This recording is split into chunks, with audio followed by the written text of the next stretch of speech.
Public TV ನಿರಂತರವಾಗಿ ಸುದ್ದಿಯನ್ನ ಪ್ರಸಾರ ಮಾಡಿದ ನಂತರ ಈಗ ಸರ್ಕಾರ ಸುಗ್ರೀವಾಜ್ಞೆಯನ್ನ ಹೊರಡಿಸುತ್ತೆ ಅಂತ ಹೇಳಿತ್ತು. ಆ ನಿಟ್ಟಿನಲ್ಲಿ ಈಗ ಸರ್ಕಾರ ಸುಗ್ರೀವಾಜ್ಞೆಯನ್ನ ಹೊರಡಿಸೋಕೆ ಮತ್ತೊಂದು ಹೆಜ್ಜೆಯನ್ನ ಮುಂದೆ ಇಟ್ಟಿದೆ.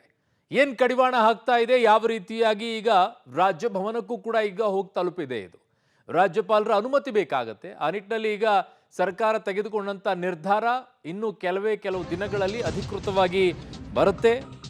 ಏನೆಲ್ಲ ಇದೆ ಇದರಲ್ಲಿ ಅನ್ನುವಂಥದ್ದನ್ನ ನೋಡೋಣ. ಮೈಕ್ರೋ ಫೈನಾನ್ಸ್ ಕಿರುಕುಳ ತಡೆಗೆ ಸರ್ಕಾರದ ಸುಗ್ರೀವಾಜ್ಞೆ ಅಸ್ತ್ರವನ್ನ ಪ್ರಯೋಗ ಮಾಡಿದ್ದಾರೆ. 10 ವರ್ಷ ಶಿಕ್ಷೆ, 5 ಲಕ್ಷದವರೆಗೆ ದಂಡ ವಿಧಿಸಲು ಪ್ರಸ್ತಾಪವನ್ನ ಮಾಡಿದ್ದಾರೆ. ಅನಧಿಕೃತವಾಗಿ ಸಾಲ ನೀಡಿದ್ರೆ ಸಾಲ ಮನ್ನಾವನ್ನ ಮಾಡ್ತಾರೆ. ನೋಂದಣಿ ರಹಿತ ಮೈಕ್ರೋ ಫೈನಾನ್ಸ್ಗಳ ಅಸಲು ಮರುಪಾವತಿಸುವಂತಿಲ್ಲ. ನೋಂದಣಿ ರಹಿತವಾಗಿರುವಂತ ಮೈಕ್ರೋ ಫೈನಾನ್ಸ್ಗಳದ್ದು ಖಾಸಗಿ ಬಡ್ಡಿದಾರರಿಗೂ ಕೂಡ ಕಡಿವಾಣವನ್ನ ಸರ್ಕಾರ ಹಾಕಿದೆ. ಈಗ ರಾಜಭವನಕ್ಕೆ ಸುಗ್ರೀವಾಜ್ಞೆಯನ್ನ ಕಳುಹಿಸಿದೆ ರಾಜ್ಯ ಸರ್ಕಾರ. ಇದು ಪಬ್ಲಿಕ್ ಟಿವಿಯ ಬಿಗ್ ಎಕ್ಸ್ಕ್ಲೂಸಿವ್ ಆಗಿರುವಂತಹ ಸ್ಟೋರಿ. ಅಷ್ಟೇ ಅಲ್ಲ, ಈ ಮೈಕ್ರೋ ಫೈನಾನ್ಸ್ ಕಿರುಕುಳದ ವಿಚಾರದಲ್ಲಿ ಮೊಟ್ಟ ಮೊದಲ ಧ್ವನಿ ಎತ್ತಿದ್ದೆ ಪಬ್ಲಿಕ್ ಟಿವಿ. ನಿರಂತರವಾಗಿ ಈ ವಿಚಾರದಲ್ಲಿ ಧ್ವನಿಯನ್ನ ಎತ್ತಿದ ನಂತರ ಸರ್ಕಾರ ಸುಗ್ರೀವಾಜ್ಞೆಯನ್ನ ಹೊರಡಿಸ್ತೀವಿ, ಇವ್ರಿಗೆ ಕಡಿವಾಣವನ್ನ ಹಾಕ್ತೀವಿ ಅನ್ನುವಂಥ ವಿಚಾರವನ್ನ ಸ್ವತಃ ಮುಖ್ಯಮಂತ್ರಿಗಳೇ ಹೇಳಿದ್ರು.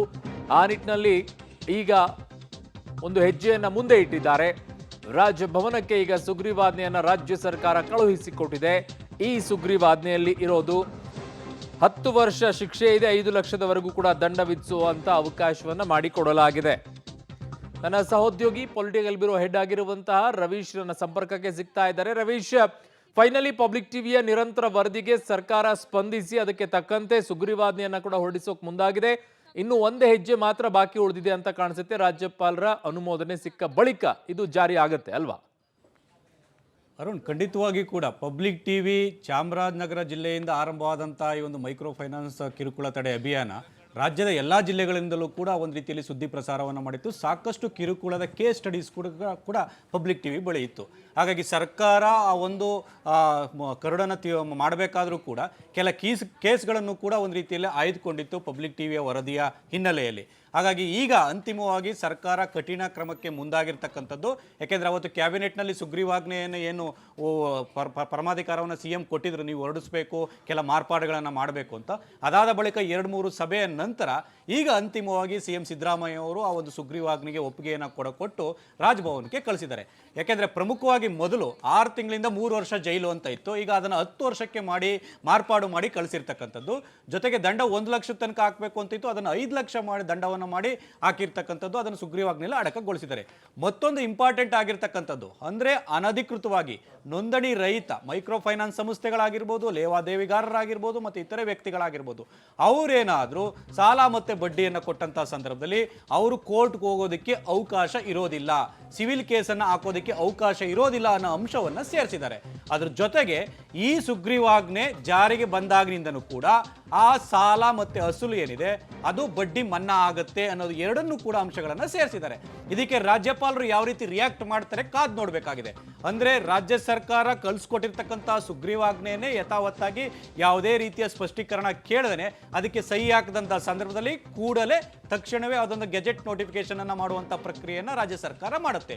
ಒಂದು ವೇಳೆ ಏನಾದರೂ ಸ್ಪಷ್ಟೀಕರಣ ಕೇಳಿದಂಥ ಸಂದರ್ಭದಲ್ಲಿ ಅದಕ್ಕೆ ಒಂದು ರೀತಿಯಲ್ಲಿ ಸ್ಪಷ್ಟನೆಯನ್ನು ಕಳಿಸಿ ಮತ್ತೆ ರಾಜ್ಯಪಾಲರಿಗೆ ಕಳಿಸುವಂಥ ಪದ್ಧತಿಯೂ ಕೂಡ ಇದೆ. ಹಾಗಾಗಿ ರಾಜ್ಯಪಾಲರ ನಡೆ ಸಾಕಷ್ಟು ಕುತೂಹಲ ಮೂಡಿಸಿರ್ತಕ್ಕಂಥದ್ದು. ಜೊತೆಗೆ ಕೆಲ ಕಂಡೀಷನ್ಸ್ ಏನಿದೆ ಆ ಕಂಡೀಷನ್ಸ್ ಅನ್ನು ಕೂಡ ಒಂದು ರೀತಿಯಲ್ಲಿ ಮೈಕ್ರೋ ಫೈನಾನ್ಸ್ ಸಂಸ್ಥೆಗಳಾಗಿರ್ಬೋದು ಮತ್ತೆ ನೋಂದಾಯಿತ ಅಲ್ಲದವ್ರಿಗೂ ಕೂಡ ಒಂದು ರೀತಿಯಲ್ಲಿ ಸಾಕಷ್ಟು ಅಡೆತಡೆಗಳನ್ನು ಉಂಟು ಮಾಡೋದಕ್ಕೂ ಕೂಡ ರಾಜ್ಯ ಸರ್ಕಾರ ಮುಂದಾಗಿರ್ತಕ್ಕಂಥದ್ದು.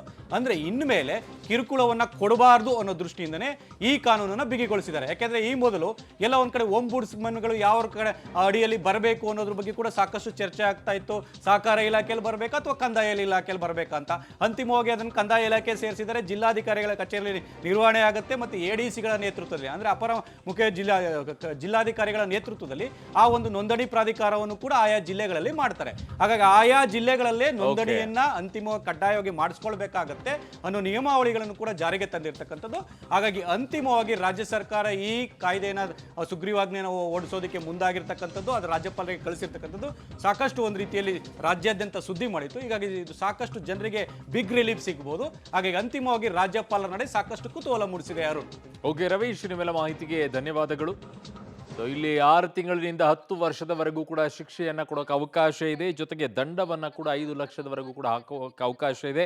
ಅದರ ಜೊತೆಗೆ ಅನಧಿಕೃತವಾಗಿ ಸಾಲವನ್ನ ನೀಡಿದ್ರೆ ಸಾಲವನ್ನ ಕೂಡ ಮನ್ನಾ ಮಾಡಲಾಗತ್ತೆ.